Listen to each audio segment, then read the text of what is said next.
Hi, I'm Bruce Lowe. I'm from Shreveport, Louisiana, and I'm going to talk a little bit this afternoon about collecting Louisiana duck decoys.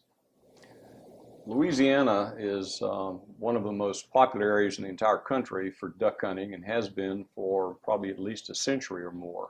There are more ducks shot in South Louisiana than anywhere else in the country, even today. The decoys that are made in Louisiana are pretty unique. They're almost never hollow. They're typically made either out of cypress root or tupelo wood. And most of the old ones, the antique decoys in Louisiana, are from either the New Orleans or the Houma area, the southeast part of the state. Some actually from the city of New Orleans, some from Bayou Lafourche, Bayou Terrebonne, some down around the mouth of the Mississippi River. And they're very unique for many reasons. So Bruce, can you share with us some of the distinguishing features of Louisiana decoys that make them different from decoys from other areas?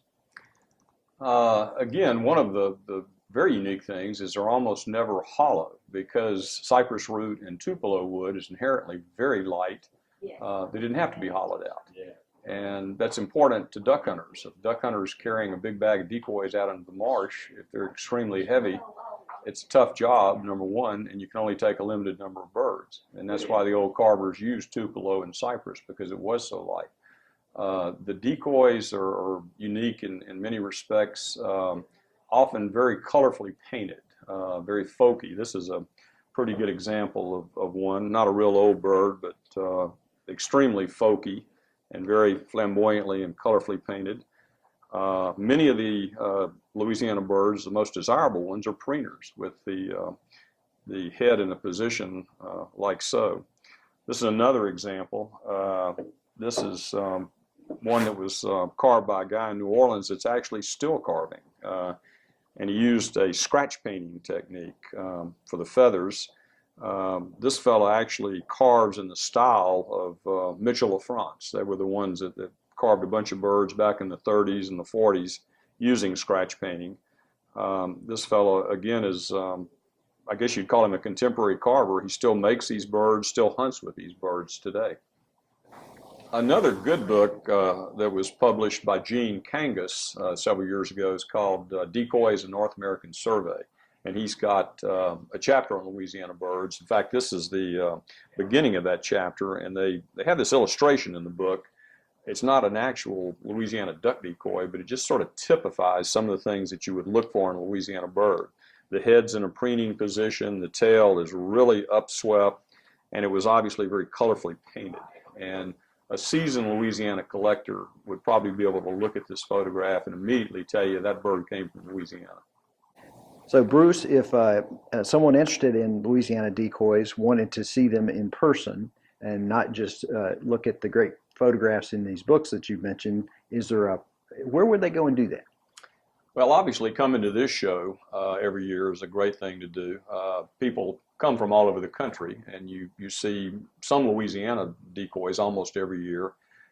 There's also a show that I participate in Baton Rouge, typically in mid-August to late August every year. This year it's August the 19th in 2017, held at the Bluebonnet Center in South Baton Rouge. And most of the Louisiana collectors show up. It's a great place to see, handle, and probably buy some Louisiana birds.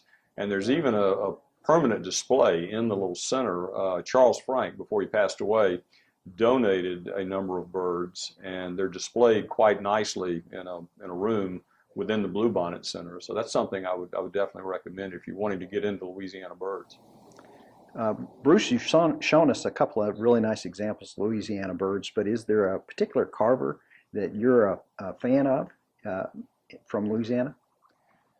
I would have to say that my favorite carver and my favorite decoy, I own a pintail drake that was carved by Nicole Vidakovich.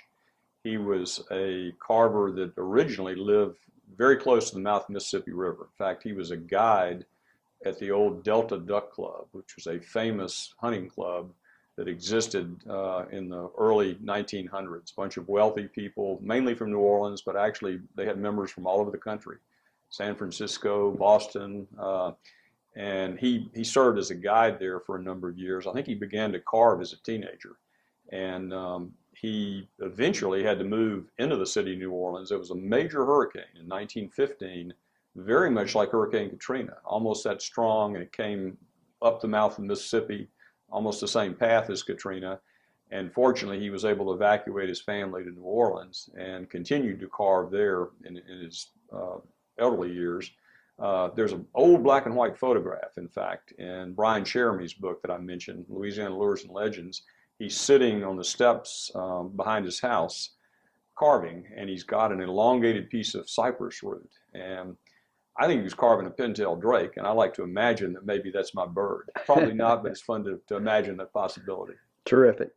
Well, thank you so much for taking the time to talk with us, and good luck with your collecting. Thank you.